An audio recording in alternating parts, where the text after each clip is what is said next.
기본적으로 피봇의 그 조건은 좀 네.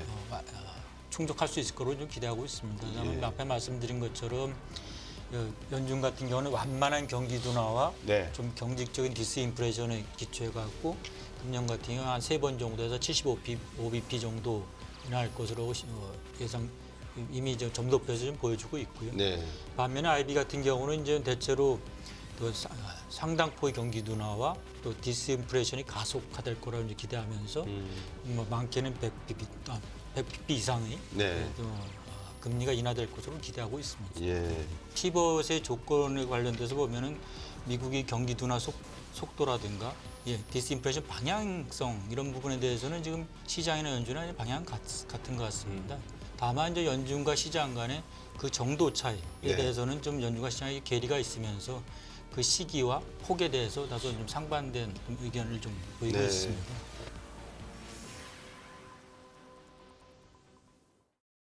안녕하십니까. 연합뉴스경제TV의 곽수정의 경제프리즘 곽수정입니다. 신체 여러분, 지난 2023년 한 해 정말 다사다난했습니다. 미 연준의 금리 정책이 세계 중앙은행의 주목을 받으면서 과연 미 연준이 2024년 올해에도 이 피보팅을 할 것인지 아니면 금리를 계속해서 현 수준으로 가져갈 것인지에 대한 논란들이 많이 있습니다. 하지만 미국 경제가 연착륙으로 가고 있는 모습만큼은 분명한 듯합니다. 이게 2024년 올해 드디어 엔데믹의 시작인지 저희들이 한번 짚어보고 분석해 보도록 하겠습니다. 국제금융센터의 이용재 원장님 모셨습니다. 안녕하십니까, 원장님. 네, 안녕하세요. 2024년 지난 한 해 원장님 보시기에 국제금융센터도 참 일이 많으셨던 것 같아요. 어떻게 보셨습니까? 예, 지금 말씀하신 것처럼 작년에 이제 뭐 고물가, 네. 그 고금리, 고환율들이 이제 예상보다 장기화되면서 저희들도 이제 일이 많았던 것 같습니다. 특히 이제 연초에 실리콘밸리뱅크의 그 파산이라든가 네. 또 좀 연중에 이제 중국 부동산 위기 가능성, 그렇죠. 또 최근에 나가서는 이제 이스라엘 러우 전쟁에 이은 이스라엘 하마스 전쟁 등 중동 사태들이 터지면서 네. 이런 경제적 이슈뿐만 아니라 지정학적 또 미중 갈등들이 확대되면서 지정학적 이슈들이 좀 더 불거지면서 네. 경제에 대응하기가 좀 더 복잡해지고 어려워지고 있는 한 해가 아니었나 생각합니다. 그렇죠. 그 SVB은행 사태를 말씀 주시고 고금리, 고환율, 고물가 말씀을 주셨는데 채권 시장하고 주식 시장이 상당히 좀 많이 이렇게 뭐라 그럴까요? 줄당기기를 한 해 같아 보입니다. 금리가 미국 국채 금리가 5%를 넘어서면서 많은 분들이 SVB 사태가 다시 또 나지 않는가 이런 우려도 많았는데 그 문제는 뭐 이제 어느 정도 진정됐다 이렇게 봐도 되겠습니까? 예, 뭐 금리 어느 정도 그 물가가 좀 최근에 좀 안정되면서 네. 아무래도 이제 또 지난 12월 FOMC 끝나고 파월 의장께서 이제 금리 중단을 사실상 선언하고 이제 금리 인하 시그널을 시장에 주면서 네. 시장에서는 이제 금년도에 피봇할 가능성에 대한 기대가 이제 어느 때보다 높아지고 있는 것 같습니다. 네. 다만 이제 이런 금리 인하의 통화 정책에 따라서 이제 세계 경제와 국제 금융 시장에 이제 큰 변화가 나타날 것으로 보이는데 무엇보다도 이제 핵심은 이제 과연 연준이 통화 정책을 언제 피봇을 언제 할 거냐가 이제 최근에 큰 시장의 관심사가 아닌가 생각합니다. 네. 무엇보다도 이제 이것이 이제 선행적으로 할지 후행적으로 할지에 따라서 경기에 미치는 영향이 크기 때문에 아직까지는 시장에서는 좀 미국 경제가 연착륙하고 물가는 적정 수준으로 좀 인하되면서 연준이 좀 선제적으로 피봇을 진행해서 경기 회복을 이끌어갈 거다. 그러면서 이제 금융시장이라든가 경제에 긍정적인 신호를 좀 가져오지 않을까 기대가 좀 많은 것 같습니다. 네. 방금 말씀 주셨습니다만 이제 피보팅이 올해 시작이 될 건데 2024년 이제 한 해 동안 시작이 될 건데 많은 부분들이 이제 DS들이 이야기하면서 시청자분들에게 도움을 드리면 좋은데 먼저 좀 결론은 아니지만 그래도 한번 저희들이 이 말씀을 미리 좀 이제 원장님께 여쭙고 싶은 게 언제쯤 할 것이며 한다면 또 한 몇 번을 할 것인가에 대해서 시청자분들이 궁금한 게 많으신 것 같아요. 그래서 원장님 보시기에 IBRD 연구원도 계셨고 해서 전반적인 국제시장에서의 지금 흐름이 언제쯤 할까? 많은 분들은 3월부터 할 거다라는 말씀들이 있는데 과연 그럴까? 아니면 만약에 3월부터 한다 그러면 3번 정도는 가능할 것 같은데 그렇지 않다 그러면 내년에 한 2번 정도는 충분히 이루어질 것 같다 이런 생각도 있거든요. 원장님 보시기에는 어떻습니까? 예, 말씀하신 것처럼 최근에 이제 물가 하락세가 좀 빨라지면서 네. 또 한편으로는 이제 시장에서 기대하기를 좀 빨리 할 수 있지 않겠냐 해서 일부 분들이 기대하고 있는 것도 사실입니다. 그래서 빠른 경우는 3월까지 예상하고 있습니다만은 시장 컨센서스를 보면 아직까지는 금년 중반 여기 6, 7월경에 하지 않을까 이렇게 좀 예상하고 있습니다. 네. 왜냐하면 좀 미국 경제가 아직까지는 좀 견조한 성장세를 좀 보이고 있고 네. 또 한편으로는 이제 연준이 이제 지표 중심에서 이제 통화 정책을 하겠다는 거 이런 걸 보면은 그 23년도 경제 지표들이 다 나온 걸 확인하고 할 것으로 저희들은 예상하고 있습니다. 네. 또 한편으로는 연준에서 이제 지난번 물가 상승 시기를 좀 잘못 예측해서 네. 그랬던 실수들이 있었기 때문에 좀 더 좀 보수적으로 하지 않을까. 그래서 저희들도 뭐 시장 컨센서스 마찬가지로 이제 네. 금년 중반경에 뭐 시작하지 않을까 생각하고 있습니다. 네. 다만 이제 일부에서 예상한 것처럼 경기 물가 하락 속도가 가속화되고 네. 그러면 경기가 예상보다 빠르게 이제 뭐 위축된다면은 뭐 일부 좀 빨라질 수도 있겠습니다만은 전반적인 예상은 뭐 금년 중반경에 하지 않을까 이렇게 예상하고 있습니다. 원장님 보시기에 그러면 올해 2024년에 뭐랄까 국제금융시장 의 키워드를 요약하자면 방금 말씀 주신 뭐 피보팅도 있고 그 외에 또 다른 어떤 키워드가 있을 수 있겠습니까? 한번 정리해 주시겠습니까? 아무래도 금년도에는 이제 가장 큰 게 이제 말씀하신 것처럼 피봇에 네. 대한 시기와 또 예. 크기가 어느 정도냐가 이제 가장 큰 흐름이 아닐까. 또 이걸 둘러싼 시장과 정책 당국 간의 어떻게 보면 힘겨루기 내지 두 달의 예. 기간이 당분간 계속 지속될 것으로 좀 네. 보고 있고요. 또 한편으로는 좀 우리가 한번 관심 가져야 될 게 아무래도 이제 경제 외적인 변수들이 좀 많이 영향을 미치는 것 같습니다. 네. 특히 이제 미국 대선에 대한 관심이 높아지고 있고 그때 더군다나 이제 미국 대선이 지금 아시다시피 현직 대통령인 바이든 대통령과 전직인 트럼프 대통령 간의 그렇죠. 현직과 전직 간의 대결이면서도 또 좀 그렇다고 좀 일부 트럼프가 좀 최근에 여론조사 약간 이기고 있습니다. 그렇다고 아직 두 분 간의 경쟁은 뭐 그렇게 아직 큰 차이가 나지 않는 거 보면 네.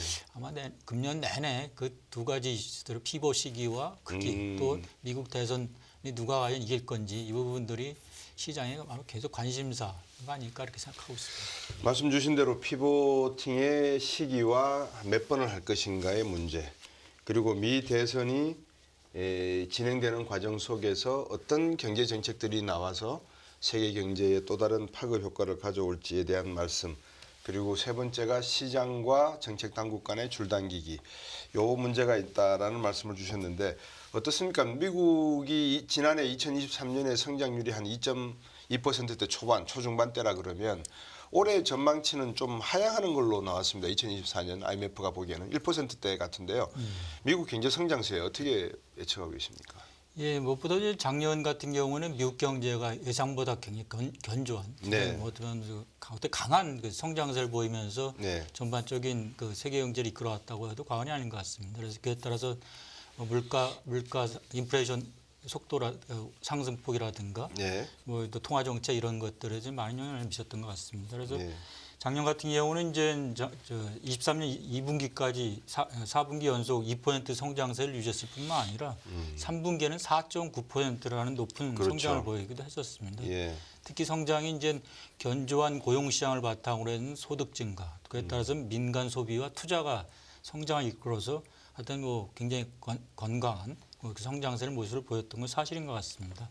근데 이제 금년 같은 경우는 아무래도 작년에 이제 23년도에 2.5% 성장했다면은 대체로 네. 지금 시장에서는 금년 같은 경우는 1.2% 정도로 예상하고 있습니다. 네. 그래서 아무래도 이제 그동안 이제 금리 인상에 이런 누적적 효과가 소비와 투자를 좀 제약할 것으로 보고 있고 네. 또 한편은 그동안 이제 미국 경제를 크게 일으켰던 것, 성장에 기여했던 것도 재정 부분인데 네. 재정도 이제 재정이 좀 다소 재정 지출이 줄어들면서 재정의 경기 부양 효과도 좀 둔화되면서 좀 성장세가 둔화되지 않을까 이런 네. 생각을 하고 있습니다. 예. 다만 아직까지는 뭐 여전히 좀 높은 수준으로 보고 있는 초과 저축 잔존 효과라든가 네. 또 금년도 예상되고 있는 연준의 통화 정책 완화 등으로 인해서 그래도 성장이 크게 꺾기보다는 뭐 연착륙할 거라는 것이 이제 시장의 대체적인 기대입니다. 네. 원장님께서 말씀을 주셨습니다만 이제 시청 여러분도 많은 관심이 결국 자산 시장의 흐름을 예측하기 위해서는 미 연준의 금리가 저들이 초반에 원장님께 여쭤보고 또 답을 주셨습니다만 언제 피보팅을 할 거냐 또 그 크기는 어느 정도 될 거냐의 문제인 것 같습니다.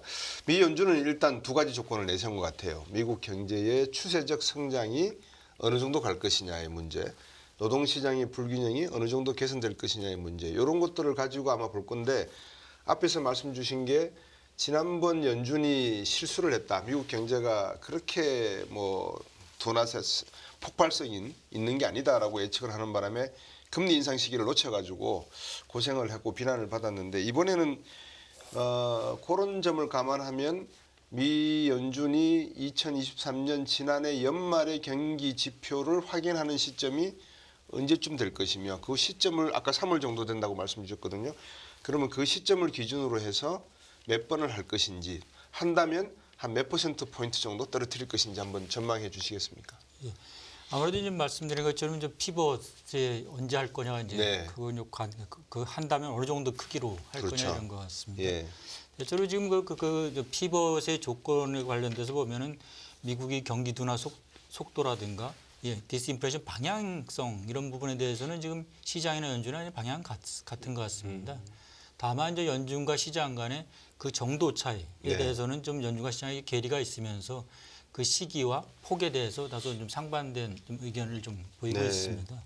지금 연준에서 지금 내세우고 있는 게 아까 말씀하신 것처럼 추세 이하의 성장과 노동시장의 불균형 개선 같은 경우는 좀 저희들이 보기에는 이제 달성은 가능할 것 같다. 네. 그러면 완전 이제 미국 경제가 지금 추세적으로 1.5 내지 1.9% 보이고 있는데 대체로 연준에서도 금년도 미국 경제 성장률을 4분기에 약 1.4%로 예상하고 있고 네. IB 경우에도 그보다도 낮은 1.2% 성장을 예상하고 있어서 추세 이하의 성장은 좀 가능할 것으로 보고 있습니다만 네.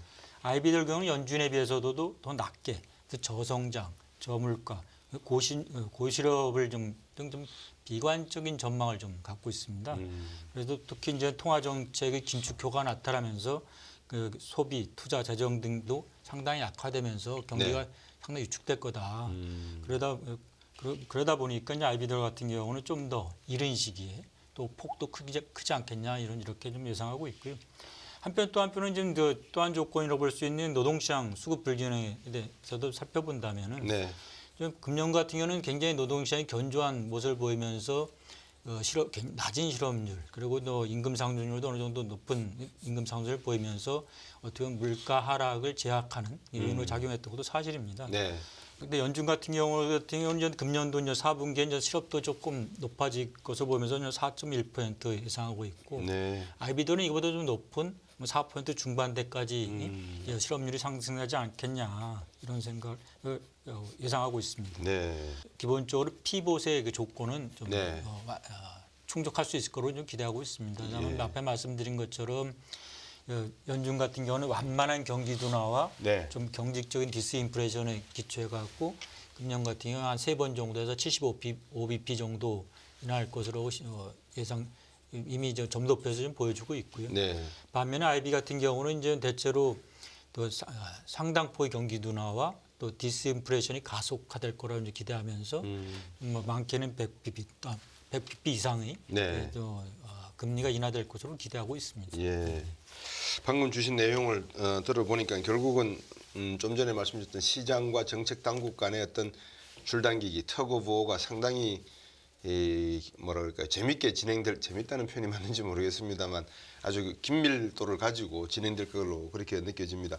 0.75% 인하 내지는 IB에서는 1% 이상도 필요하다라고 한다면 결국은 그동안의 고금리가 가져온 것 중에서 아까 SBB 말씀도 주셨습니다만 부동산 시장, 그러니까 상업용 부동산이나 아니면 임대 아파트 이런 주택 개발 쪽에도 상당히 좀 부담이 됐던 게 사실이거든요. 그치. 고금리가.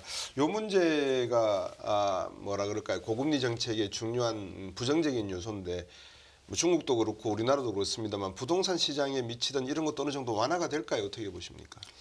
일단 이거 이제 금리 인상이 지금 시작될 것으로는 대부분 기대하고 있습니다만은 네. 아직까지 이제 견조한 미국 경제 상황이라든가 또 다소 이제 주가 상승에 따른 금융 효과는 완화 부분, 네. 또 지표에 의존적인 연준의 정책 등을 감안할 때 시장의 기대만큼 빠르게 또 크게 내리기는 내릴 거로 기대하기는 조금 이르지 않나 네. 이런 생각이 됩니다.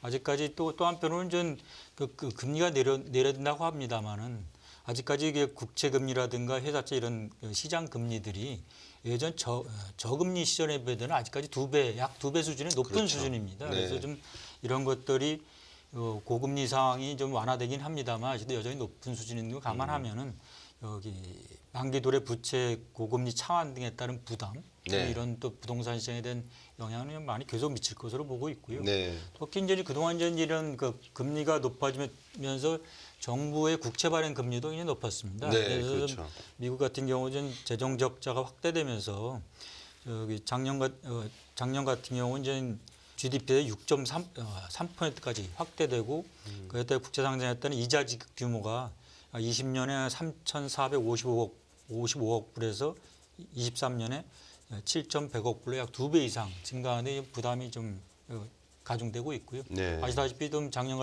같은 경우는 이제 국제 신용평가사들이 특히 피치 경우는 미국의 신용 등급을 좀 강등하기도 하고 네. 무디스 같은 경우는 등급을 좀 부정적으로 낮추면서 또 그 국채 시장의 금리를 상승하는 이런 충격을 준 사례도 있습니다. 네. 또 어떤 이런 금리 상승이 이제 말씀하신 것처럼 이 상업용 부동산 및 부동산뿐만 아니라 취약 신흥 국가라든가 네. 또는 이제 저신용 기업이라든가 고부채 갖고 있는 가게 이런 네. 데에도 좀 충격을 좀 줄 것으로 예상되고 있고 또 한편은 이제 은행권보다는 비은행 금융기관 등에 대해서도 충격을 줄 염려가 있어서 다소 금리가 인하된다고 합니다만 그것이 다소 금리 인하 과정에서도 여러 가지 이제 불확실성 요인들과 충격들이 발생하면서 시장에도 충격을 주지 않을까 이렇게 생각하고 있습니다. 정부로서는 금리가 높은 수준을 가지고 있다는 것 자체가 말씀 주신 대로 원리금 상환 부담이 지난해에 비해서 2배가량 늘어날 수도 있다라고 하는 부담은 상당한 부담이 될 수밖에 없을 것 같고 미국으로서는 고민이 사실상 뭐 겉으로 드러나지 않아서 그렇지만 쏘가리가 많을 것 같은데 미국 문제를 잠시 일단은 놔두고 한번 중국 쪽으로 옮겨봤으면 하는 생각이 듭니다. 중국도 지금 낮은 금리에도 불구하고 부동산 시장이 별로 좋지 않고요. 그다음에 팬데믹을 거치면서 중국 소비자들의 소비 성향이 많이 지금 줄어들고 있는 상황인 것 같습니다. 중국 경제가 둔화될 가능성에 대해서 월스트리트저널이나 뉴욕타임즈에서 연일 기사로 옮기고 있는 상황. 올해 2024년에도 중국 경제에 대한 초미의 관심사인데 중국은 5% 성장하겠다고 했지만 세계 주요 IB 은행들은 4% 정도 할 걸 아니면 3% 후반대도 가능할 것 같은데 이런 이야기를 하고 있습니다. 어떻게 보십니까, 중국 경제는? 예, 말씀하신 것처럼 작년 중반기에부터 시작해서 이제 중국 부동산 시장 부진이 나타나고 네. 또 민간 소비 위축하면서 디스플레이션 우려도 나타나는 데다가 그동안 이제 인구가 많은 걸로 큰 자산으로 여겼던 중국 같은 인구 감소 문제, 네. 더욱이 어떤 미중 갈등 심화되면서 중국 경제 위기론이 다시 제기된 것도 또 사실입니다. 예. 하지만 아직까지 보면 대체로 중국 경제가 지금 정부의 확장적 재정 정책 등이라든가 네. 소비 투자 등 내수 확대에 기반해 갖고 약 4% 중반대의 중속 성장은 좀 가능할 것으로 대체 예상하고 있습니다. 작년에 같은 경우에도 중국 정부에서 5%를 내세우고 시장에서는 당 초기에는 중반기에는 이제 5% 달성이 어렵지 않겠냐입니다만 그랬죠. 지금 결론적으로 보면은 같이 5% 이상의 성장을 보이고 네. 있고 이같이 이제 무엇보다도 중국 정부가 이제 경기 활성화를 위한 노력을 좀 계속하고 있으면서 네. 소비 또 여행 이런 것들을 하면서 내수가 이제 경기를 떠받치고 있는 것 같습니다. 또 한편은 이제 민간 투자는 좀 다소 부족합니다만 정부 주도의 그 투자가 확대되면서 5G라든가 AI 등 차세대 산업 중심으로 이제 꾸준히 증가하고 있고요. 대체로 금년도에도 어느 정도 4% 중반 이상의 성장을 하지 않을까 이렇게 생각하고 있고요. 네. 아이비들도 금년도 그 중국 경제 성장률 전망치를 작년 10월에 4.4%에서 작년 말 경우에는 한 4.7%를 다소 약간 상향 조정하는 모습들도 좀 보이고 있습니다. 네. 다만 이제 중국 경제가 갖고 있는 좀 이런 다소 한계들, 네. 특히 이제 국유기업 개혁이라든가 또 제조업 같은 경우는 이제 성장동에 전환을 하고 있습니다. 이런 것들이 어느 정도 효과적으로 될 건지 또 한편으로 이제 그동안 위축된 민간 투자들, 네. 외국인들 신뢰 회복 문제 이런 것들이 구조적인 과제들이 좀 어느 정도 회복되냐에 따라서 성장을 좀 좌우하지 않을까 이렇게 생각하고 있습니다. 네. 원장님 말씀처럼 미국이 연일 중국 때리기도 하면서 중국에 대해서 뭐 관세도 25% 바이든 정부도 계속 부과를 하고 있고 많은 투자 은행들이 중국 경제를 비관적으로 보고 있지만 한편으로는 미국도 중국 경제가 위험해지면 세계 경제에 전반적으로 악영향을 줄 수밖에 없다는 걸 너무 잘 알지 않겠습니까? 그죠? 향후 만약에 중국 상황이 어려워진다면 결국 부동산 문제, 이 거품, 그림자 금융 이런 쪽에서 발생할 가능성이 있는데 원장님 보시기에 우리나라 경제는 물론이고 세계 경제에 미칠 파급은 어느 정도라고 예상하시는지요?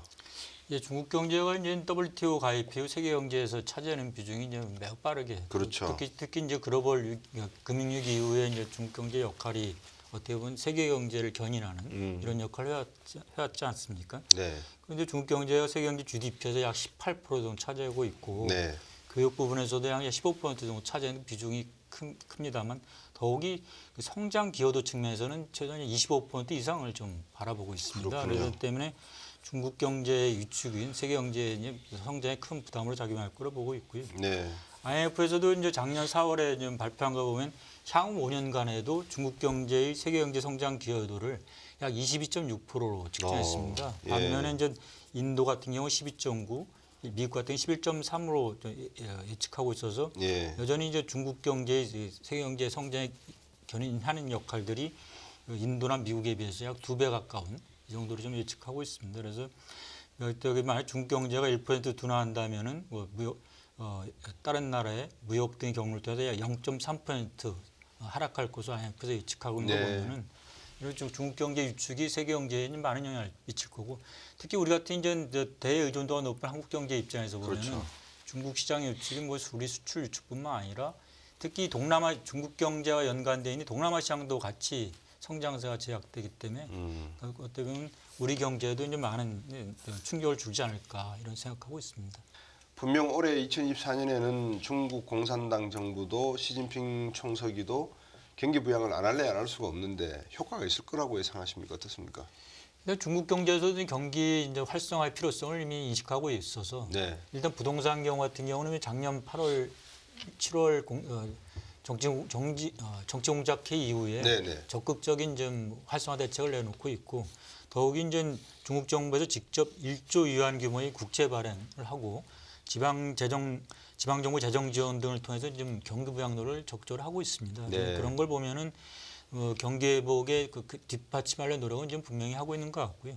더욱이 아직까지 중국 정부의 네. 그 중국 경제에 대한 관리 역량 또는 통제력이라고 할 수 있는데 이런 것들이 아직까지는 좀 가능한 걸로 좀 대체로 이제 평가하고 있는 것 같습니다. 네. 그래서 좀 문제를 인식하고 있고 또 그에 대한 또 적극적인 대책을 하고 있는 건 기대는 되고 있습니다만은 아까 모두에서 말씀하신 것처럼 이제 부동산 시장 문제라든가 민간 부분의 투자 유축 문제 네. 또 이제 그 중국 정책에 대한 대외적인 이 신뢰도 이런 것들이 좀 회복이 잘 안 된다면은 그 성과는 좀 다소 제한되지 않을까 이런 생각을 갖고 있습니다. 네.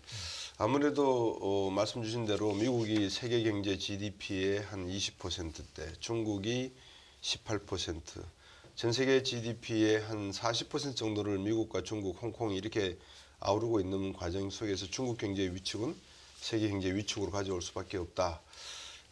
이게 전반적인 공통적인 견해고 또 하나의 불확실성이라고 하는데 이번 인플레이션으로 혜택을 받은 나라를 지적하라 그러면 일본을 많이 지적하더라고요. 그동안에 저물가, 저금리 상태였다가 일본 같은 경우에는 금리를 올리기 시작한 수익률 곡선을 가지고 약간 제언은 했습니다만 일본 경제의 상황을 한번 여쭙고 싶습니다. 일본은 지금 어떻게 이 글로벌 금융시장을 보고 있는지 한번 여쭙고 싶습니다. 아무래도 작년도 이제 국제 금융시장에서 큰 관심 중에 하나가 이제 일본 경제가 아니었을까 생각합니다. 좀 말씀하신 것처럼 좀 딴 나라 글로벌 인플레이션화에서도 그런 어떤 보면 그동안 일본 경제가 탈출하고 싶었던 디스플레이션 상황에서 좀 탈출하려는 네. 이런 조짐 노력들을 많이 하고 있고요. 무엇보다도 이제 일본 경제가 작년 상반기에 이제 소비와 투자 또 외국인 관광객 증가, 수출 증가 등으로 해서 이제 완만한 회복세를 보였고요. 네. 또 한편은 이제 엔화 약세에 기반하기도 하겠습니다만 일본 주가가 33년 만에 최고치를 그렇죠. 경신하는 등 일본 금융시장에 대한 관심사가 높았고 네. 또 한국에서도 좀 뭐 일학개미라 부를 정도로 개인 투자자들의 관심도 좀 높았던 부분이 아니었나 생각합니다. 네. 그래서 일본 경제가 이제 장기 경기 침체에서 탈출할지 여부, 또 이제 물가 안정 목표의 안정적이고 지속적으로 실현을 통해 갖고 마이너스 금리와 또는 수익률 곡선 통제 정책으로 불리는 YCC에서의 이런 탈출 여부, 예. 그래서 초완화적인 통화 정책의 전환 여부에 대해서 많은 관심을 가진 건 뭐 사실입니다. 네. 그래서 작년 3분기 들어서는 다소 이제 그 전년 동기 대비 마이너스 2.9%도 좀 조금 둔화되는 모습을 보였습니다만은 전반적으로 이제 완만한 회복세를 보이면서 좀 작년 같은 경우 1.9%, 금년 경우는 좀 작년보다는 좀 둔화되겠습니다만 0.7% 정도 좀 예상하고 있습니다. 네. 그에 따라서 소비자 물가도 좀 작년에 이제 3.2% 증가했습니다만은 금년 같은 경우에는 이제 엔화 환율이 좀 하락하고 또 식료품 가격 상승세 둔화되면서 네. 좀 오름세가 조금 둔화될 거로 예상되고 있습니다만은 정부 이제 에너지 가격 대책이 좀 종료되고 서비스 가격 인상 등의 효과로 인해서 다소 이게 둔화폭은 좀 제한되지 않을까 해서 좀 2.8% 정도로 해서 물가가 좀 상승될 걸로 보고 있습니다. 네. 이렇게 이제 성장과 물가를 바라보면서 일본은행 특히 이제 우에다 총재 같은 경우에도 이제 마이너스 금리 정책을 좀 종료하고 네. 또 이제 실제 안정적인 경기 회복 국면에 진입하면서 물가 목표 달성에 대한 확신이 들면 통화 정책을 좀 수정할 수 있을 것 같은 메시지를 좀 시장에 좀 내고 있습니다. 그렇군요. 그래서 많은 시장에서 기대하기는 뭐 1월경쯤에 좀 어떤 가이던스가 나오고 뭐 4월이나 이런 4월경이나 또 2, 3분기 정도에는 어떤 정책 전환이 있을 거로 기대하고 있습니다만은 네.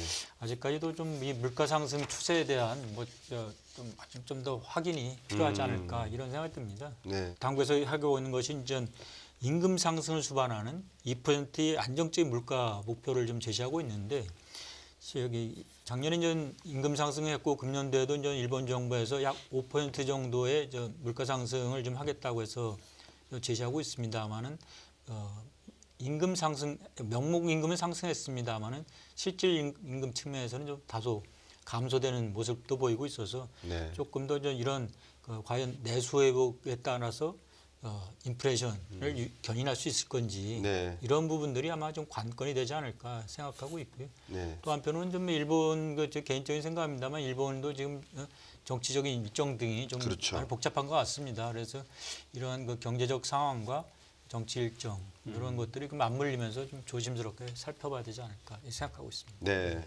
그 아시아에 있어서 이제 기축통화 역할을 일본 엔화가 그동안에 쭉 해왔지 않겠습니까? 2차 세계대전 이후에. 중국이 표면적으로는 달러화에 대항하는 대항마로서의 기축통화 지위를 구축하려고 하지만 제가 볼 때는 실질적인 아마 1차 전략은 아시아권 내에서 기축통화의 지위를 어느 정도 인정받고 싶어하는 그 마음이 있지 않나, 숨어 있지 않나 싶습니다. 그런 의미에서 놓고 보면 엔화 대 위안화 이 과정에서 놓고 보면 인민은행과 중앙은행인 인민은행과 일본 중앙은행 간의 어떤 그 환율에 대한 뭐라 그럴까요? 관심. 우선 위안화가 아시아에 있어서의 기축통화, 패권통화라고 하는 것을 인정받을 수 있겠는가? 이 점도 좀 궁금해지긴 하거든요, 사실상. 예, 사실 뭐 저희도 지금 뭐 기축통화 여부에 대해서는 뭐 여러 가지 요건이 있겠습니다만 무엇보다도 이제 그 궁극적으로는 이제 그 시장에서의 그 각국의 그 경제 규모, 네. 그리고 또 한편으로는 이제 그렇죠. 그 통화의 안정적인 운영 이런 것들이 좀 돼야 되겠고, 근데 다만 이제 중국 정부에서도 좀 말씀하신 것처럼 위안화의 국제화를 위해서 이제 많이 노력하고 있는 건 사실입니다. 예. 또 최근에 이제 그 미중 간의 갈등이 좀 확산되면서 중국을 중심으로 한 브릭스라든가 또 중국 경제와 밀접한 관련이 있는 그렇죠. 개도국도 또 중동 이런 걸 통해서 이제 위안화 결제를 좀 확대하려는 노력을 하고 있습니다만은 네. 그 기축 통화로 가기 위해서는 좀 더 많은 특히 이제 중국 경제에 대한 뭐 신뢰 문제, 그렇죠. 국제에 대한 이런 것들이 좀 돼야 되지 않을까 생각되고 있고, 네. 그래서 좀 장기적으로 다만 이제 중국 경제가 계속 G2로서의 그 경제 유상을 유지하고 네. 또 무역 거래에서 중국 비중이 높아진다면 일정 부분에 대해서는 위안화도 좀 국제 통화로서 일정 부분 차지하지 않을까. 다만 그것이 이제 뭐 국제 일반적인 기축 통화로서 가기에는 시간도 많이 걸릴 것 같고 네. 제약 요인도 아직 상당히 있는 것으로 좀 평가하고 그렇군요. 있습니다. 자, 이제 아시아, 중국, 일본을 짚어봤고 미국 경제 짚어봤습니다. 그러면 이제 유럽 경제를 또 짚어보지 않을 수가 없고 우리나라 수출의 전체 비중이 그래도 10%대를 오락가락하고 있는 유럽 경제이기 때문에 지금 유럽 경제는 원장님 독일 경제도 좀 둔화되고 있는 게 분명한 것 같고요. 영국 경제는 브렉시트 이후에 좀처럼 지금 어떻게 뭐 이 침체 국면에서 극복하지 못하고 있는 것 같이 보입니다. 더군다나 최근에 이 네덜란드도 EU에서 탈퇴하겠다 이런 소식이 들리면서 유럽 경제의 단합력, 나토 문제도 있습니다만 이런 거에 대한 좀 의구심이 생기는 분들이 많으신 것 같아요. 유럽 경제는 어떻게 보고 계십니까? 아무래도 유럽 경제 같은 경우는 이제 러우 전쟁 이후 이제 에너지 가격 급등하면서 네. 급등과 또 한편으로 이제 그 이후에 지정학적인 갈등이 심해지면서 전반적으로 좀 국내적으로는 물가 상승, 대외적으로는 이제 코로나 이후에 좀 글로벌 경제 둔화에 따른 수출 제약 이런 것 등으로 해서 물가는 상승하고 성장은 좀 둔화되면서 좀 네. 많은 어려움을 겪고 있는 건 사실인 그렇죠. 것 같습니다. 예, 예. 또 한편으로 이제 그 유로 경제는 뭐 태생적으로 그 각국이 그 통화 정책은 조율을 하고 20에 넘겨주고 네. 재정 정책은 독자적으로 하면서 그렇죠. 사실상 굉장히 그 정책 조율 노력들이 이제 많이 필요한 이런 시스템이지 않습니까? 네, 네. 근데 이제 그러한 것이 경제적으로 어려움이 발생하면서 그 경제적 부담 문제라든가 정책 방향 이런 것들이 각국의 경제 상황이 다양하게 나타나면서 좀 갈등이 좀 불거지고 있지 않나 이런 생각이 듭니다. 네. 다만 이제 아직까지 그 뭐 이런 갈등보다는 그동안 해왔던 그 유로 중심으로 해서의 정책 조율 노력들을 계속한다면 당분간은 뭐 체제는 유지되지 않을까 생각합니다만은 만약 경제 상황이 계속 안 좋아지고 그 각국 간의 그 특히 격차가 심해질 경우에는 좀 또 한편은 이제 홍역을 치르지 않을까 이런 생각이 듭니다. 네. 특히 이제 뭐 최근에 이제 물가 상승이 높아지면서 이제 과연 어떤 식의 경제 정책을 쓸 거냐, 또 재정 적자 비율을 어떻게 할 거냐 이런 부분 때문에 최근에도 그 유로 경제 내부에서 여러 가지 네. 논의가 있었고 또 뭐 독일과 프랑스 간에 뭐 해법 관련돼서 서로 그렇죠. 갈등도 있고 이랬던 것 같습니다. 그렇지만 여전히 좀 계속해서 어떤 합의점을 도출하고 하려고 노력하고 있는 걸 보면은 네. 최소한 뭐 어느 정도 체제 유지를 하려고 노력하고 있는 것 같고 네. 거꾸로 이제 뭐 어떻게 보면 그동안 영국이 브렉시트를 통해서 좀 독자적인 경제를 좀 발전을 추진하겠다 했습니다만 네. 오히려 그 성과가 지금 오히려 내가 역으로 좀 가면서 그렇죠. 다시 또 유로 경제, EU 경제 편입이 되냐 안 되냐 이런 또 논란 있는 거 보면은 네. 아직까지 공동시장으로 해서의 이익과 자기들이 이제 각자 탈템으로서의 그 네. 이익을 좀 비교 형량하면서 할 건데 아직까지는 전체적 공동시장의 효과가 제가 보기엔 좀 크지 않을까라는 생각이 듭니다. 네. EU로 뭉쳐진 지 벌써 한 23년, 24년이 돼가는 것 같습니다. 그 와중 속에서 이제 유럽 경제도 러시아 우크라이나 사태가 변수가 되면서 이 석유하고 천연가스 가격이 급등을 하면서 아마 소비자 물가에 가장 강력한 압박 요인이 됐던 것 같은데 그래서 앞에서 저희들이 말씀을 나눴습니다. 미 연준의 공개시장 회의가 3월에 열리게 되면 금리 인하를 할 것인가 말 것인가 피보팅이죠. 이 이슈가 중요하다는 말씀을 나눴습니다. 원장님 보시기에 호주가 보통 보면은 선제적으로 올리고 선제적으로 내리고 많이 하더라고요. 이번에는 영국이 좀 선제적으로 내리는 모습도 보일 수 있을 것 같은데 어떻습니까? 이 미국이 금리를 어떻게 정책을 변화를 하면 국가가 미국을 하나의 후행적으로 따라갈 것 같습니까? 어느 국가는 좀 더 선행을 할 것 같습니까? 어떻게 보십니까? 그 부분은. 아무래도 지금 이제 금리 인하 시점은 이제 각국이 처해 있는 이제 인플레이션 그렇겠죠. 둔화 속도라든가 네. 경기 위치 강도 이런 것에 대해서 좌우될 것으로 좀 예상하고 있습니다. 네. 최근에 이제 인플레이션율이 각국의 이제 인플레이션율이 이제 빠르게 하락하면서 네. 또 시장의 빠른 그 피벗을 기대하는 시장 기대도 좀 높아지고 있는 것 같습니다.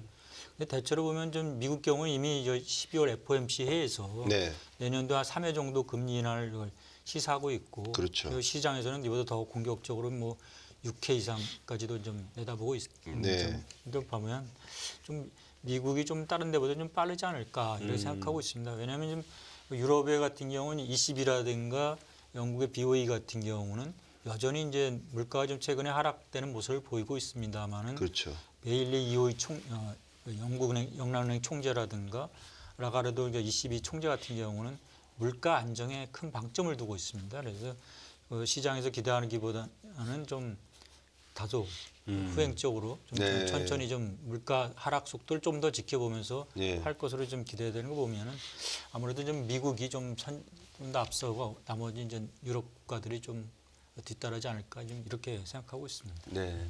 많은 기업하는 분들이 또 관심 있는 게 아까 저희들이 지난해 2023년에 고금리, 고물가, 고환율 말씀을 드렸습니다. 이제 환율 부분이 아닐까 싶거든요. 미국이 금리를 인하하면은 달러는 약세로 전환이 될 거다라는 말씀을 앞에서 주셨는데 어떻습니까? 환율 부분에 있어서 중국 위안화, 일본 엔화, 우리나라 원화 어떻게 좀 금리 인하 추세와 맞물려서 돌아갈 걸로 예상을 하고 계십니까?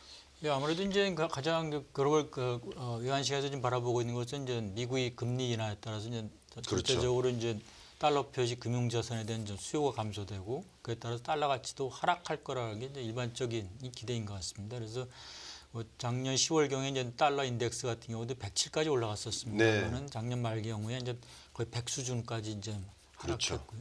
그러한 좀 하여튼 그렇지만 이제 또 이제 과거에도 보면은 연준이 금리 인하 시기에는 달러 인덱스가 네. 금리 인하와 동행해서 하락하는 모습을 좀 많이 보였습니다. 네. 2000년 초반 01년부터 03년 경우라든가 07년 9월부터 09년 2월 이때 또 19년 7월부터 20년 3월까지도 연준이 이제 기준금리를 인하할 때 보면 달러 인덱스가 각각 28%, 12%, 9%까지 하락해서 네. 그 기준금리 인하와 달러 인덱스가 연관성을 갖는 것도 그렇네요. 사실이었고 네. 이를 반영해서 이제 최근에 달러 인덱스도 점차 좀 다소 좀 낮아지는 이 수준을 보이는 것도 사실입니다. 네. 다만 좀 이러한 그 환율 전망이 있습니다만은 여전히 좀 미국 경제가 좀 다른 둔화된다고 합니다만은 네. 연착륙이라서 견조한 성장세를 좀 보이고 있는 점들을 보면은 달러가 하락된다 하더라도 크게 하락되지는 않지 않겠냐. 작년 말 같은 경우에 이제 아이비돌도 전망하기는 약 2 내지 3% 정도 달러가 하락되는 정도로 좀 이제 전망하고 있는 걸 감안한다면은 네. 이 기타 다른 통화들이 상대적으로 그 반영적으로 2 내지 3% 정도 강세를 보이지 않을까 좀 이렇게 좀 전망하고 있습니다. 네. 뭐 경제가 어렵고 불확실성의 터널을 계속 지나다 보면 그래도 세계에서 가장 안전한 현금이다 그러면 달러이기 때문에 달러가 약세로 간다고 해서 뭐 급격하게 달러 인덱스가 떨어져서 달러가 약세로 전환된 일은 좀 고민해봐야 된다 이런 문제를 지적하신 것 같습니다. 앞에서도 원장님께서 말씀을 주셨어요. 결국은 올해 2024년 보면 50개국 정도 되는 국가에서 이제 선거가 있는 것 같습니다. 보통 이런 정치적인 어떤 성향 또는 정치적인 변화가 경제에 미치는 파급 효과를 뭐 학자들도 많이 연구를 하고 합니다만 원장님 보시기에 이번 미 대선이 뭐 앞에서도 지적을 주셨습니다. 트럼프 대통령이 전 대통령이 되게 되면 한 12개 분야에 있어서 엄청난 변화가 있을 거다라는 예상도 많이 하고 하는데 미 대선 역량 뭐 올해 한 10개월 남아 있습니다. 그래도 어떻게 보십니까? 특히 이제 뭐 미국 대선 같은 경우는 좀 앞에서도 한번 말씀드린 것처럼 현직 대통령과 전직 그렇죠. 대통령 간의 어떻게 보면 좀 그것도 대결의 양상도 굉장히 크게 갈등적인 그렇죠. 그런 뭐 순조롭게 이루어지보다는 갈등적인 형상을 좀 보이고 있는데 특히 이제 트럼프 전임 대통령이 당선될 경우에는 정책적인 불확실성이 많이 높아질 것으로 지금 많이 예상하고 있습니다. 그래서 특히 이제 이미 좀 공언하는 거 있는 것처럼 관세라든가 감세, 지정학적 이슈, 네. 기후변화 이런 데 측면에서 바이든 현 정부에서 추진한 정책들을 다 되돌리겠다고 지금 이미 공언하고 있고 네. 특히 관세 같은 경우는 트럼프 전임 대통령 같은 경우는 미국 수입품의 전 품목에 대해 10% 관세를 그렇죠. 인하하겠다. 예. 뭐 이런 것들을 얘기하고 있습니다. 또 아울러서 이런 그동안 지정학적 이슈로 기록되는 너우 전쟁에 대한 입장이라든가 중동 전략이라든가 이런 또 중국에 대한 입장 이런 네. 것들이 아마 새롭게 좀 변화되고 부각되면서 우리한테도 좀 어떤 선택지가 좀 좁아지지 않을까, 또 선택을 강요해야 되는 이런 상황이 되지 않을까 좀 우려가 되고 있습니다. 네. 또 한편은 좀 가까이 있는 1월 13일 날 이루어질 그 대만 총통 선거의 경우도 그렇죠. 무엇보다 관심 갖고 있는 게 그동안 크게 부각되지 않았습니다만은 대중 강경론자와 이제 친중론자 간의 네. 또 누가 당선되냐 그에 따라서 이제 양안 관계뿐만 아니라 이 동부아시아를 둘러싸고 있는 여러 지정학적인 또 미중 간의 대립 이런 것들이 또 새로운 지형을 그려나가지 않을까. 그래서 하여튼 뭐 최근에 보면 이제 글로벌 IB의 CEO들조차도 네. 그 어느 때보다도 이런 그 지정학적 요인들이 그 경제에 큰 영향을 미치는 시기라고 했고 네. 심한 분들은 뭐 냉전 시대보다도 더 복잡하다. 그렇겠네요. 이런 그 말씀하시는 분들도 있는 것 같습니다.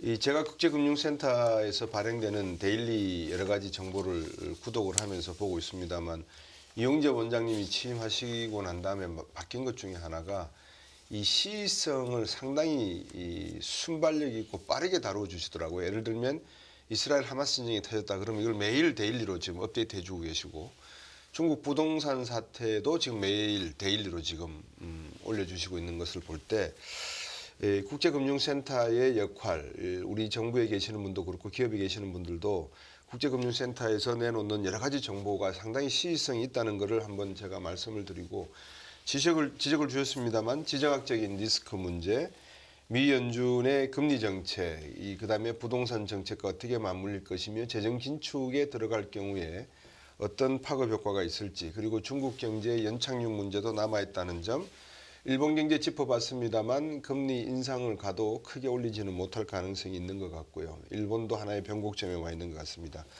여기에 트럼프 대통령과 바이든 대통령 간의 어떤 선거 문제, 이런 걸 하나하나씩 놓고 보면 결국 우리는 어떻게 해야 되냐, 우리는 무엇에다 초점을 둬야 되냐, 이 문제를 아마 말씀을 듣고 싶어서 지금까지 이렇게 주변을 한번 살펴본 것 같습니다.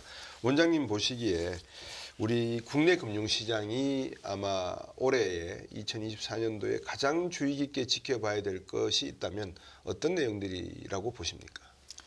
아무래도 지금 대체로 이제 금년도 경제에 대해서 시장에서는 좀 다소 이제 낙관적인 분위기가 네. 좀 많은 있는 것 같습니다. 예. 그렇지만 좀 글로벌 경제가 좀 저도 이게 작년도 우리 살펴봤습니다만은 재작년 말에 22년 말에 23년을 전망할 때 그 모습이 사실상 23년에 거의 유사한, 그렇죠. 다만 좀 그 모양만 다른 식으로 좀 나타나고 네. 있습니다. 네. 그만큼 이제 어떤 불확실성 요인, 또 변동 요인들이 좀 많았던 것 같습니다.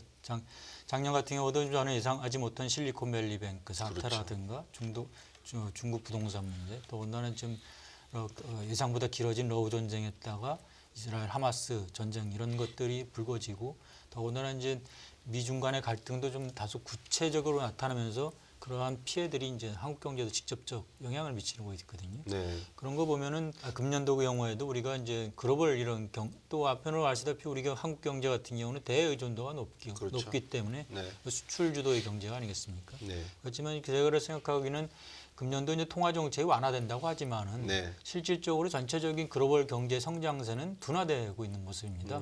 그런 걸 좀 보면은 글로벌 거시경제 통화 정책뿐만 아니라 경제 성장률, 글로벌 특히 이제 교육 증가 이런 것들도 뭐 작년보다 더 개선된다고 합니다만 크게 개선되기는 좀 아직 어렵지 않나 네. 이런 생각합니다. 이런 걸 감안할 때 좀 금년도 이제 전반적인 통화 정책과 거시경제 변수들의 모습을 좀 살펴보면서 좀 대응해야 되지 않을까. 다만 지금 금년도 같은 경우에도 이제 미국 금리가 인하되고 달러 약세에 따라서 다소 우리 금융시장에 좀 긍정적인 시그널이 있는 건 뭐 사실인 것 같습니다. 네. 특히 이제 그 글로벌 전체적으로 좀 경기가 조금 둔화되고 있습니다만은 IT 중심으로 해서 경기가 좀 호황이 되면서 반도체 중심으로 좀 경기가 좀 나아지지 않을까. 특히 이제 이러한 그 국내 한국 기업들이 아무래도 이제 반도체 등을 중심으로 해서 IT 부분에서 글로벌 시장의 강자이다 보니까 이런 부분에서는 좀 긍정적으로 또 좋은 약간 호조를 보여주고 하겠습니다만은 앞에서 말씀드린 것처럼 금리가 인하됩니다만은 전반적으로 경기는 둔화 추세이다. 이런 것들도 좀 감안하셔야 될 것 같고요. 네. 또 한편으로는 이제 뭐 작년과 마찬가지로 지금 여러 가지 선거뿐만 아니라 지정학적인 리스크가 우리 예상보다 충격이 크게 나타나고 있지 네. 않습니까? 이런 것들 뭐 작년 말에 뭐 한국과 러시아 간의 그 무역 관계들도 굉장히 안 좋아지고 있고 또 향후에 또 미중 간의 갈등이 어떤 모습으로 또 전개될지 그렇죠. 아직 뚜렷한 모습을 보이고 있지 않은 점을 감안한다면은 네. 조금 더 좀 경기 복세라든가 글로벌 경기 상황들을 좀 보면서 좀 조심스럽게 좀 다가가야 되지 않을까 이런 생각하고 있습니다. 지난해 연말에 우리나라 증시가 지표 2,600을 놓고 고지 공방전을 많이 펼치더라고요. 방금 말씀 주셨습니다만 미국 경제도 낙관론이 지금 조금 골드만삭스 같은 경우 내놓다 보니까 S&P 500이 한 4,800, 4,700까지 간다는 이야기도 막 내놓고 있고 다우지수 같은 경우에는 34,000도 뭐 바라본다는 이야기가 다시 또 나오는 것 같고 4만 이야기하는 분들도 계십니다. 이런 낙관론 속에서 미국 달러화가 약세로 간다 그러면 제가 볼 때는 외국인 자본, 외국인 투자들은 지금 원화값이 쌀 때에 들어와서 우리나라 주식시장에 투자할 가능성이 높지 않느냐. 그러면 올 상반기 이전에는 환율이 1,300원, 1,300원 중반대까지 갔을 때 들어와야지만 환율이 떨어져서 1,200원, 1,100원일 때 환차익도 보면서 증시 호황도 가져갈 수 있다. 이렇게 생각하는 분도 계신 것 같습니다. 뭐 증시를 딱 찍어서 말씀드리기는 좀 여쭤보기는 그렇습니다만 원장님 보시기에 그래도 시청하는 분들이 많은 분들이 자본시장, 금융시장 그러면 증시를 먼저 생각을 하니까 우리 증시에 대해서는 뭐 어떤 생각을 갖고 계시는지 한번 여쭤보고 싶습니다. 예, 그래서 아무래도 이제 뭐 전반적으로 이제 글로벌 금리 인하라든가 달러 네. 약세 등으로 인해서 좀 한국 금융시장에 대해서 좀 다소 낙관적인 전망들이 좀 많은 건 사실인 것 같습니다. 네. 특히 이제 한국 그 증시에서 그 반도체 비중이 크다 보니까 주가 상승에 대체로 이제 긍정적인 시그널이 오지 않을까. 특히 이제 작년 하반기부터 반도체 경기가 조금 상승 기조를 보이면서 그렇죠. 또 반도체 등을 중심으로 한 외국인 투자자들도 많이 늘어나고 있으면서 그 상승의 기대가 좀 높은 건 사실입니다만 네. 좀 저희들이 이제 뭐 국제금융시장을 바라보면서 말씀드리고 싶은 거는 국제금융 거래에 있어서의 불확실성 등은 상당히 높다. 그래서 조금 좀 전반적인 또 앞에서 말씀드린 것처럼 금리는 인하됩니다만은 경기 자체가 그렇죠. 금리 인하하고도 또 아직도 금리가 아주 높은 수준이고요. 그럼요. 또 금리가 인하된다 하더라도 그게 실제 경기 전반적으로 확산되기에는 상당한 시차가 있기 때문에 그런 걸 감안한다면은 좀 과도한 기대보다는 좀 차분하게 좀 지켜보면서 더 투자해야 되지 않을까 이런 생각이 듭니다. 특히 이제 지금 그 글로벌 경제가 전반적으로 그 어느 때보다 좀 불확실성, 특히 지정학적 요인에 의한 충격 등이 좀 크게 나타나는 점을 감안한다면은 좀 이런 거시경제뿐만 아니라 경제 외적인 변수들도 좀 충분히 고려하면서 접근해야 되지 않을까 이런 생각하고 있습니다. 지난 해에 경제가 어려운 기간 동안에 영국도 그렇고 많은 우리나라도 그렇습니다만 금융기관들 상당한 불로소득이라고 해야 되나요? 소득을 많이 벌어서 횡재세를 부과해야 된다 말아야 된다 이런 아마 강론 을박도 있었던 걸로 제가 기억을 하고 있습니다. 이번 국제금융센터에서 2024년 올해 이 글로벌 은행 산업에 있어서 주요 뭐 관전 포인트, 4가지 관전 포인트 아니면 뭐 4대 주요 트렌드 이런 제목으로 보고서를 내신 걸로 제가 알고 있는데 한번 간단하게 4대 트렌드 은행 산업에 대해서 어떤 관점을 보셨는지 요약해 주시겠습니까? 예, 저희들이 이제 뭐 저희 센터의 또 주요 회원사분들이 은행분들입니다. 그래서 사실 예. 좀 그래서 글로벌 은행 뭐 국내보다는 이제 글로벌 은행들이 어떻게 이제 경영 전략을 세우고 관심을 갖고 있는지를 좀 저희들이 주기적으로 좀 점검해서 계속 네. 서비스를 하고 있습니다. 그래서 그러한 차원에서 저희들이 내년도 전망할 때도 그러면 글로벌 은행들이 이제 내년도에 어디에 좀 중점을 두고 있나 네. 좀 살펴봤습니다. 예. 살펴봤더니 대체로 이제 아무래도 거시경제 환경에 대한 문제라든가 또 최근에 이제 뭐 AI 등이 등장하면서 이제 기술 부분에 대한 관심이 높아지고 있는 것 같고 또 한편으로는 좀 지정학적 리스크 등이 커지면서 이런 것들이 실질적으로 은행에도 좀 은행 산업에도 많은 영향을 미치는 네. 것 같습니다. 또 이제 아무래도 이제 은행 자체가 규제 산업이다 보니까 네. 규제의 뭐 적용 이런 부분들이 이제 큰 그 관심사 중에 하나였던 것 같습니다. 그래서 보면은 거시경제 측면에서는 좀 말씀드린 것처럼 작년도 금리 인상한 이런 부분들이 네. 은행의 이제 조달 비용 상승으로 또는 또 이자 비용 그 증가 등으로 네. 나타나면서 좀 은행 산업의 순이익 등이 좀 아무래도 하락할 것으로 좀 네. 보이고 있고요. 반면에 이제 또 한편으로는 이제 지역은행 같은 경우에는 이제 대형은행이라든가 디지털 전문은행 이런 쪽으로의 고객들이 이탈할 위험들도 좀 여전히 있는 것 같습니다. 네. 그다음에 신기술 트렌드를 이렇게 살펴보면 아무래도 이제 무엇보다도 최근에 나타나고 있는 AI들의 이제 은행 부분에서 어떻게 활용할 건가. 이건 뭐 저희들은 국내 은행들도 좀 많이 고민하고 있는 것 같습니다. 그렇죠. 아직까지 실제 활용되고 있지 않습니다만 이제 실험 단계에 있습니다만 이런 부분들이 과연 은행 부분을 어떻게 네. 혁신을 또 유도하고 또 그것이 경영 합리화로 좀 이끌어갈까 이런 것들이 지금 큰 관심인 것 같습니다. 네. 그러면서 반면에 또 이제 메타버스 기술이라든가 이런 거에 대해서는 조금 관심이 조금 좀 줄어들고 있는 네. 것 같고요. 반면에 이제 클라우드라든가 양자 컴퓨팅 기술 같은 경우는 좀 도입 같은 거에 대해서도 좀 논의가 되고 네. 뭐 이렇고 있는 것 같습니다. 또 한편은 이제 아무래도 좀 지정학적 리스크 부분 또 이런 것들이 뭐 잘 알다시피 이제 러우 전쟁이라 하면서 그 글로벌 결제 시스템에서 미국이 이제 러시아를 퇴출하기도 하고 이런 것들이 나타나면서 이런 지정학적 긴장이라든가 지정학적 분열 등이 국가 신용이라든가 그렇죠. 투자 또는 글로벌 결제 시스템에 이제 영향을 미치기 때문에 네. 이런 부분에서도 좀 은행들이 좀 관심을 갖고 결국 이런 것들이 이제 은행들을 자금 조달이라든가 부채 롤오버 하는데 좀 위험으로 작용하고 있는 것을 보고 있습니다. 그러니까 그에 따라서 이제 지정학적인 갈등이 심해지면서 중국, 러시아 이런 데 미국과 좀 갈등이 있는 이런 국가들과의 거래에 있어서의 좀 부담이 발생하는 것도 또 한편은 사실인 것 같습니다. 네. 규제 측면에서 보면은 그동안 이제 팬데믹이라든가 이제 은행권들의 이제 뭐 여건 등을 감안해서 좀 연기됐던 그 바젤 3 규제 등이 좀 도입이 좀 추진되고 있는 것 같습니다. 네. 이럴 경우 이제 은행들의 위험 가중 자산이라든가 네. 필요 자본 비율 등이 좀 다 상승해서 그 비용 부담 요인이 될 것으로 보고 있고요. 물론 이제 기후 변화에 대한 이런 대응 요구가 많아지면서 네. ESG에 대한 이런 ESG 부분에 있어서 은행 규제 이런 부분도 나타나고 있고 또 최근에는 아무래도 이제 뭐 한국에서도 CDBC 중심으로 논의되고 있습니다만 이런 가상 자산 내지 가상화폐에 대한 규제 이런 부분들도 네. 은행 쪽에서 계속 관심을 갖고 좀 대응해야 되지 않을까 생각하고 있습니다.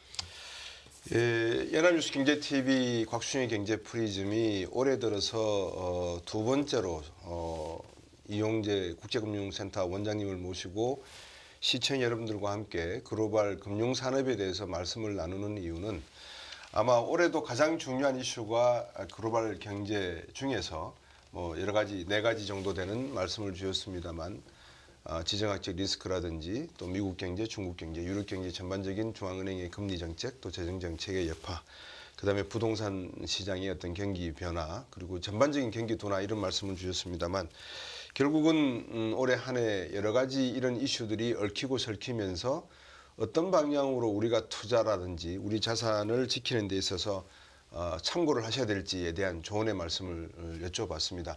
원장님께서 끝으로 시청하고 계시는 시청자분들에게 2024년 올해 한 해 우리가 조심해야 될 것 아니면 또 우리가 긍정적으로 봐야 될 것 아니면 놓치고 있는 것 한번 요약해서 말씀을 정리해 주시면 도움이 되실지 않을까 생각됩니다. 예, 아무래도 금년 같은 경우는 우리가 말씀드렸던 것처럼 전반적 통화 정책이 이제 긴축에서 완화로 전환되고 피벗이 이루어지면서 전체 금융 여건들은 작년보다는 좀 더 완화적으로 좀 개선될 것으로 기대되고 있습니다만 네. 여전히 금리 수준이 높은 상황입니다. 그래서 따라서 이제 그 고금리에 대한 충격 등이 좀 나타나는 이런 것들이 우리 경제 불안 요인으로 작용할 소지가 있고요.